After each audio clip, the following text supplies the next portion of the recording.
Welcome to Transform and Thrive. I'm your host, Jessalin Lam, and this series is all about uncovering the stories of transformation, resilience, and growth that inspire us to embrace change and thrive in our lives. And in each episode, I sit down with trailblazers who've turned challenges into opportunities, sharing their pivotal lessons and mindset shifts that have led to their transformation.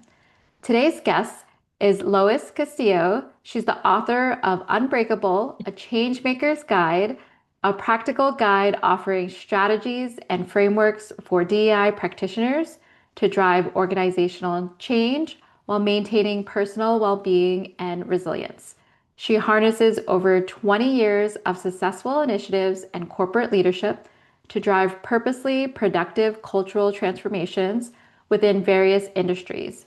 And she's been honored among the top women in media and ad tech 2024 DEI champion and named one of Crain's Chicago notable leaders in DEI in 2023.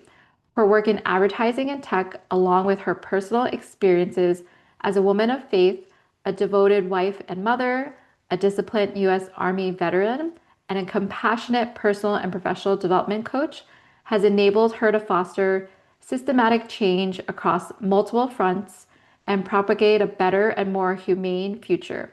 Lois also currently serves as DEI head at Basis Technologies while remaining active in promoting social change in the corporate world as ADCOLOR board chair for Leaders Advisory Board and a board member of the Toni Morrison Foundation. So whether you're navigating a challenge or seeking motivation to take that next step, you'll find so much inspiration in today. Welcome. Well, thank you so much for having me, Jessalyn, and sharing all of that about me. It's always a little not unsettling, but a little weird to listen to what you've done and the impact or your words put into words. Of You're both course. doing the work. Yeah, and it's been so amazing to stay connected when we were both in the 2022 AdColor Leaders. Yes, you have been the leaders program is near and dear to my heart, but you have been one of the treasures that came out of that cohort, as many of the whole cohort, but Right. we've stayed close and our relationship means a lot to me. So I'm honored to be on the podcast. So Amazing. you're Great. Well, dive in. yeah. So we'll go into transformation. Can hmm you share a significant challenge or turning point in your life that became a catalyst for transformation? When I read this question, a lot of things came up. I think just life and how it is, but I think one of the pivotal moments that inspired the book that has inspired the work that I do was 2022. I've shared the story a little bit, but not as in depth. The 2 weeks before we were coming for AdColor Leaders, our cohort, an incident had happened where I can't go into much detail, but a work incident happened that ended up going externally outside of our organization. Some of my words were misused, um, and it had a very, in my efforts to create an inclusive environment internally, someone had taken and my words and said that I was creating, it was a very dark career moment for me, saying that I was creating an unsafe place for people of faith. And as being a woman of faith, currently in seminary, always Mm, leading with that, for me to say to create, for something I was implementing in the organization that would create inclusivity, to be accused of being exclusionary around faith was really personal, and it really was a challenge for me, and I was in a really dark place. I remember dealing with the fallout at work, and my organization was supportive, but just not, they had never experienced anything like this, so trying to figure that out. But I remember a breaking moment was the night before the leaders program started. I was sitting alone and just going through the emails, questioning, why am I doing this work, mhm. praying. And I remember just breaking down in tears. And I kind of had an emotional moment. I was in, this is the year AdColor was in LA at the JW Marriott. I remember being in my hotel room, bawling, crying on the floor. And I couldn't call anyone. because I didn't want to call my husband who was in back at home taking care of our boys to freak him out. I didn't want to ADCOLOR hadn't started, so like my crew hadn't came in, and I was trying to get mentally ready to go to this program. And I remember just crying and crying and crying and like hyperventilating. And it was a really breaking moment. And as a person of faith, my phone was across the room, and I don't know how this happened. Well, I do. I believe this a song came up on my phone. I was nowhere near it, and my phone started playing a song, and it was by a gospel singer, William Murphy. This is my season, and what the song talked about is that we go through seasons, and we're going to go Mm-hmm. through trials, but there's better on the end. So that was the pivotal moment that once that song came on, I was able to get up, wash my face, and sit and realize like we go through trials, we go through seasons of hard time, but they're just seasons, and it's working out for my good, and I'll be okay. Um, I just have to pause and evaluate how I do diversity, equity, inclusion, how I do the work that I do, how do I create safe spaces, and some things aren't about me; it's about the other person. And I was taking that incident uh, personally. So that was a very pivotal, challenging moment, couple very dark career time for like several weeks. Um, Yeah, and thank you for sharing that. And even as you were overcoming this period of time, I'm curious to hear like how did you overcome it? Like what supported you during that time? I think my faith is number one. Being vulnerable because I hadn't shared a lot about what was happening. I kept it in. I was just trying to move through it. Hmm.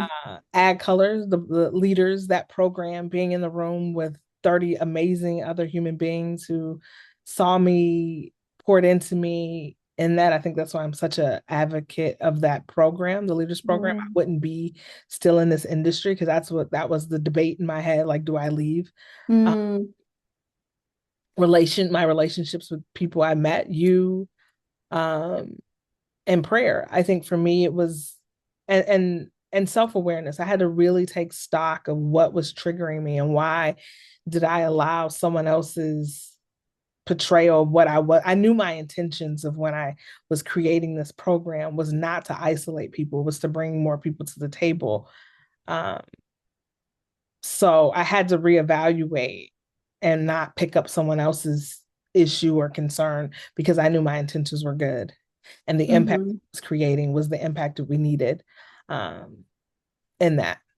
So that was how I really just being vulnerable, true to who I am, evaluating the impact that I wanted to make, and building, reaching out to my community. I think sometimes in the workplace we feel like we have to navigate some of our hardest times alone, and I don't believe that that's the case. I think that's what this community is about.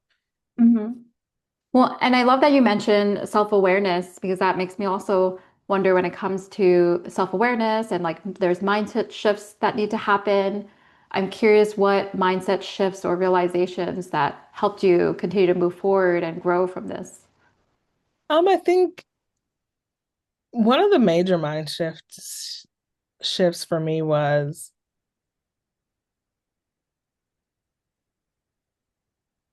I had to really sit and pen to paper why this was happening and what I was trying to do in my role and the impact I wanted to make. And I think it took a lot of soul searching and through therapy, which I'm an advocate of, uh, Hmm. and journaling and self reflection, and reading and um, a part of my faith was there were some triggers of me being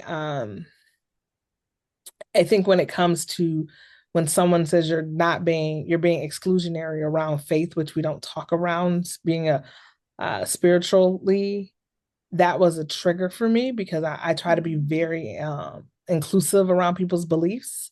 And I don't believe that the work that we do in inclusion is to change people's beliefs. It's about creating a shared group of behaviors. So that language was charging and triggering because I work really hard to be um, inclusive around faith and beliefs, um, and respectful. But I had to do a lot of self-discovery around that. It wasn't what they did. It was just the accuse that I would be someone like that because I've had experiences where people have been exclusionary to me because of my beliefs.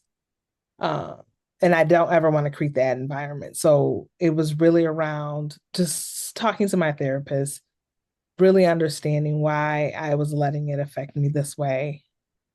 Um, and what I really wanted, what I was building, and believing that I was building something that was impactful and the right thing to do. And I stand by the choices we made. I made as the leader of diversity, equity, inclusion of the organization, and it was the right thing to do for a business and for the people that I support. And and I love that you're sharing all of that and curious to hear even a little bit deeper of like what some of those learning lessons were, like if there were any moments of mistakes along the way, or like how did you like learn from this as you're growing from that experience? Yeah, I mean, I made mistakes, so Yeah. I think some were. One of the mistakes was trying to do it alone, Mm, solve the problem by myself. Um, and I had a whole community or village to do that. I know for me, I try to be the fixer of everything or have the answer, feeling the need to solve it alone. Um, and that was a huge mistake because, as I said earlier, we're not meant to navigate everything. Like you have community and boards, you can bounce things mhm, off of people, get different perspectives, challenge your perspective around situations. I think was the other mistake I made was picking up their problem, mhm. making the situation something I did wrong. I can't control how people react to Yeah. things that I do. Like that's not it's out of my control.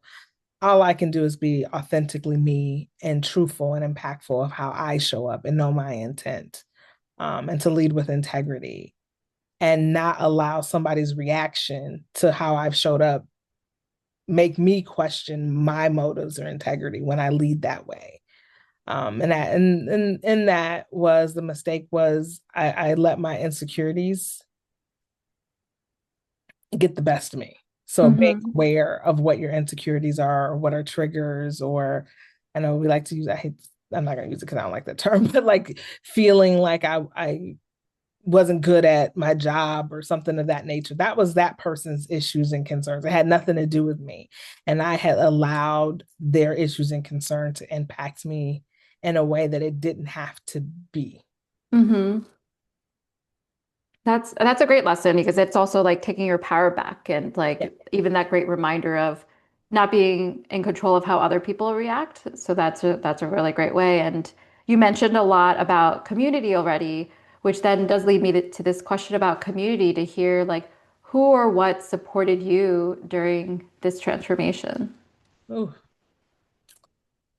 my husband. Like Mhm. I'm blessed to say I've been married 20, I'm telling my age. 25, almost 25 years. Got married, got some child bride, got married very young. I don't want to make jokes about that because that is a situation. But I did. My husband was a huge support. He's been a huge support of the work that I do, Yeah. um, of my career, holding down the fort with the boys when I've had to travel Mhm. and all of that.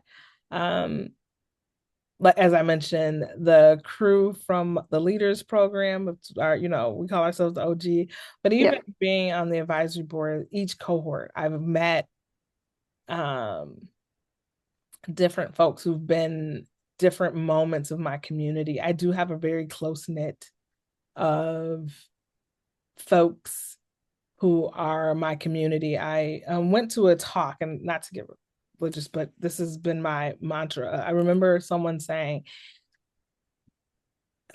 pick your friends like Jesus picked his friends, like the disciples.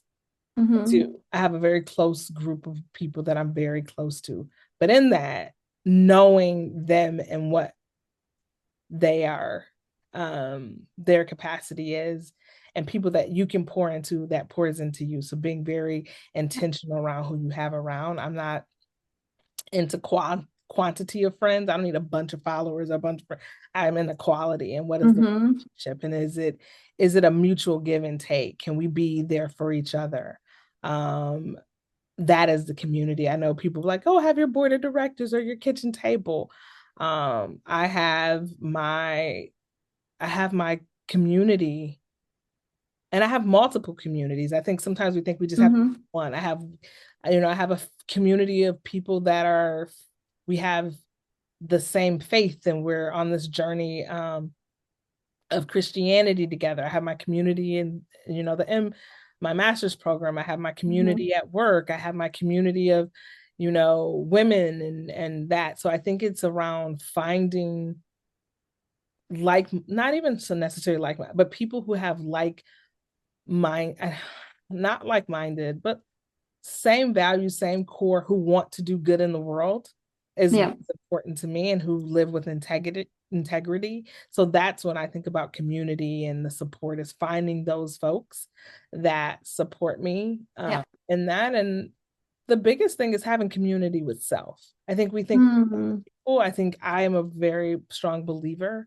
that I have to like who I look at in the mirror. Absolutely. I have to enjoy spending time with myself. I Mm-hmm. can't expect people to enjoy me if I don't like being with me, if I don't like my own company. You have been a huge inspiration, Jessalyn, when you share, like, when Oh, you have thanks. your self dates. Like, Yeah. that has been so inspiring. Like, community with yourself. I think Yeah. some people don't do that, and you've inspired me. So I'm learning how to have community with Lois. I love that. I mean, I also like how you're saying like community with yourself. I've been calling it like solo dates, which makes it sound so lonely. You say community with yourself, like, ooh, I'm gonna name it that. It sounds Yeah, more no, empowering. I'm stealing your thing. You do it. I love when you text and share, like, got coffee. Alexa, stop. Yeah, I just had one yesterday too. I think it is important. And I love that reminder of being in community with yourself and just having multiple spaces of belonging where you can just be your unfiltered self and people are going to support you to grow in any season that you are in your life. And I think even going to that is like who's going to help you for thriving in your life. And so curious to ask you of like what are some of your practical steps or like habits that help you thrive, especially when it comes to your own transformation? What helps me thrive?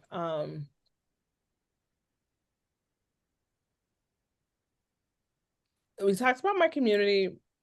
Mm-hmm. My husband is a big part. My children, my boys, seeing the curiosity, experiencing life or different situations for the first time.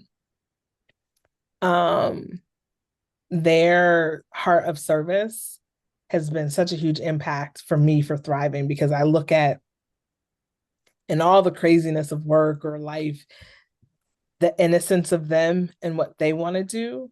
They Mm-hmm. inspire me um, to thrive. Like, my oldest has his life mapped out. I'm like, I wish it. Oh, like, he's like, I'm gonna be an engineer. I'm gonna build planes. I'm going to Princeton. Da, da, da, da. Like, I'm like, at 12, the only people who was doing anything was Barbie and Ken and, like, Skipper. Yeah. And whether that comes to true or fruition, like, he's very, very clear. Like, he wants to serve. Like, he's always thinking about, like, how do we help the homeless or those who are in need, and that. So, Mm. like, that has shaped, my thriving, is watching my children, a reflection of that. I think another is spending time really learning me Yeah. without anyone else's lens. I know who I am, and I know whose I am. I know who I belong to, and the higher power that is within me. Um, and spending time journaling, writing, being intentional of how I spend my time, who I spend my time with, um, is really the rituals. Like, making sure I'm eating healthy, trying to work out, drink more water, being like the physical aspects of me, but also the spiritual action, reading things that are Mm-hmm. positive, taking moments to enjoy, looking out my window and looking at the birds and seeing blue jays and just seeing the seasons change. I'm in the Midwest, Yeah. traveling with friends, my chats.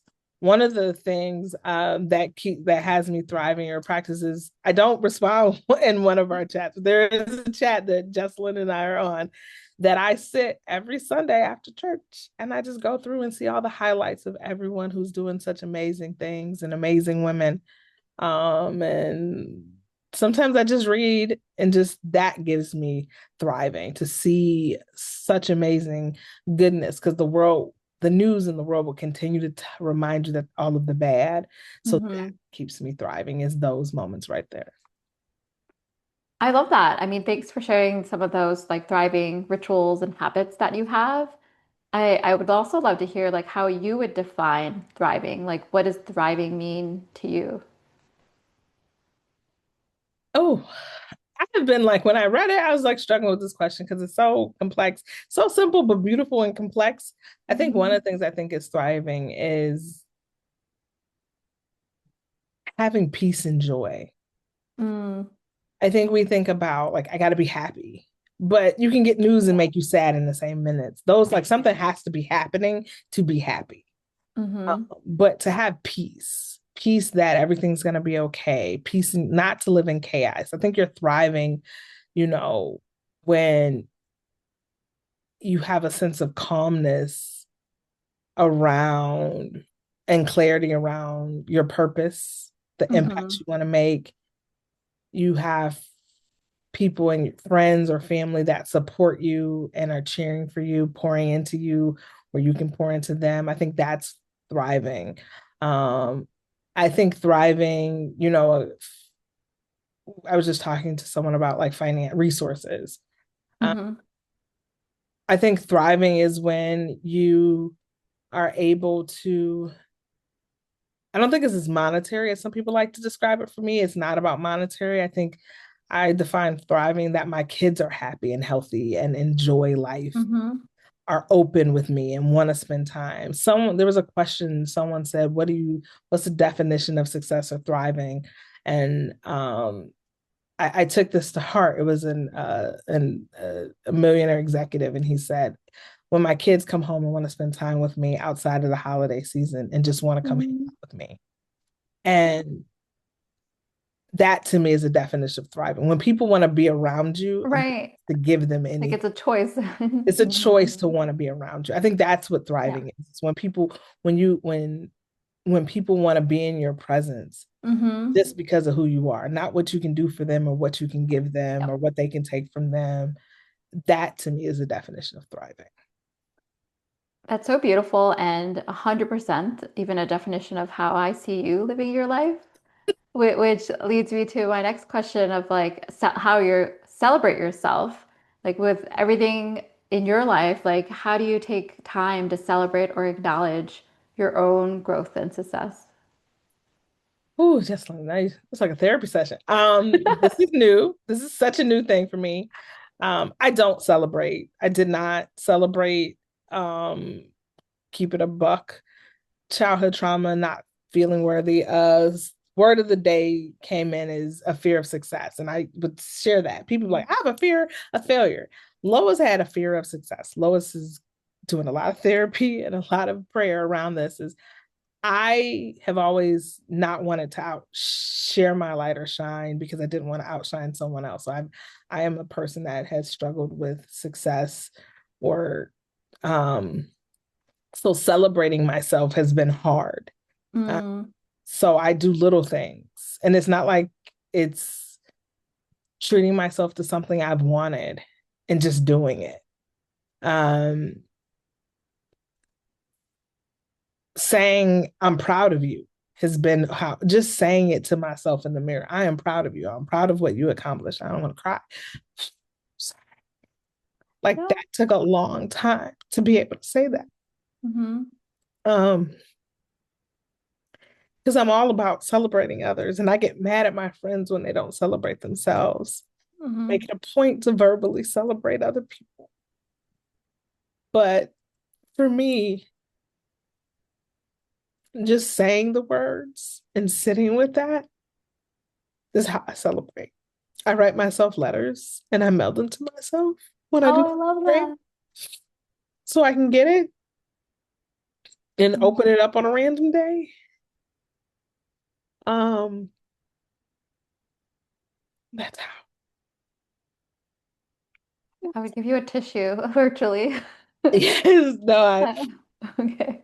I didn't know you was gonna. Oh, you're worse than Oprah. Oh, well, I am really proud of you. I love seeing you shining. And yes, I always witness you celebrating other people. And it's also why I did add this in here because I do know it is hard for a lot of people to take that time to pause and it does sound like you're even you writing letters to yourself. I love that idea. I mean, that's definitely something that I might steal that from you too. Because I don't write letter. I journal, but writing letters sometimes here and there, but not so much. So that's a great example, like a tangible thing that people can take away with them.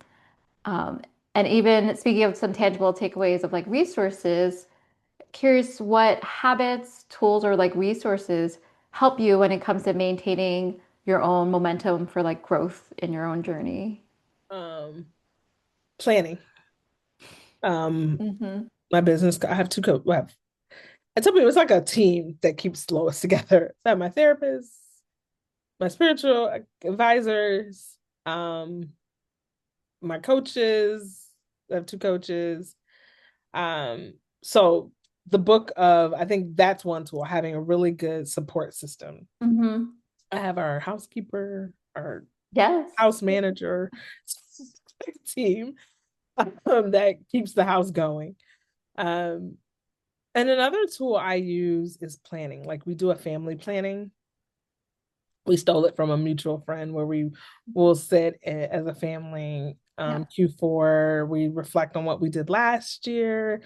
Did we meet any goals? We set family goals around our personal life, school, work, Hmm. and spiritual. So that is a tool that I use a lot. I set spiritual goals. I think I showed you I like put out spiritual goals and things of that match it with prayer. Hmm. So what do you carry with you in your pocket? Yes, Or I yeah. do. I carry them with I me. love it. Um, and they're tied to scripture. And another thing is prayer. I am a huge as a Christian, I believe that anything done without prayer is done without God. So I spend a lot. One of my resources, habits, rituals is I pray several times throughout the day, Hmm. not asking for anything, just being thankful most of it. Um, that keeps the momentum, and I keep my um goals and my roadmap of impact. I kind of when I plan out, we kind of do a road of what we want to do around dates and things of that nature on the board. This year was different. I threw school in there, math and a full-time job. So um it was it was all out of whack. But that is the normal habits and resources in that. So I did it. I got a lot of lessons, so I'll go back to incorporating that strategic planning and praying and quarterly check-ins with my husband and my children, but I do it with myself as well. I Hmm. plan for myself um, because I've learned if I'm not my best, if I don't rest, if I'm not the best me, Yeah. utilizing the tools and the techniques, then I'm not a good wife, mother, employee, and those things are non-negotiable. My motherhood or wifehood, that's just non-negotiable. Yeah. Yeah, no, that's a really good one. I mean, I was actually just talking to my therapist this week about planning because we were talking about how we can reduce anxiety or stress. That's when planning and preparation come into play. Yeah. So being able to plan and prepare, and I love that you have such a great structure for that. Big shout out to Ronnie Stewart Dickerson who has created Yes, that. yes, We yes. mentioned her actually in our last episode before with that Yes, Ronnie. Rue and I were talking about that. What's I want to wrap up with like, what is one message, mantra, or advice you'd like to leave people with? I think one message and mantra I'd like to leave people with is in all that you do, in all that you thriving, challenges, happy seasons, sad seasons, transition is to rest. You deserve it. Mm-hmm. It is yours. You are enough just how you are because you are. You do not, you're just enough and you deserve rest. That is what I like. You are enough, exactly who you are and how you were wonderfully made. So to rest and those are the two things that you're enough and to rest Mm-hmm. when needed. I love those reminders, and it's such an inspiring conversation with Lois today. It's really a reminder that transformation begins when we embrace our challenges, learn from our setbacks, and take action to move forward. So thank you so much for joining us on Transform and Thrive today. And for everyone listening, if today's episode resonated with you, please give it a thumbs up, share it with someone who could benefit from hearing this story, and subscribe to the channel for more stories. Thank you.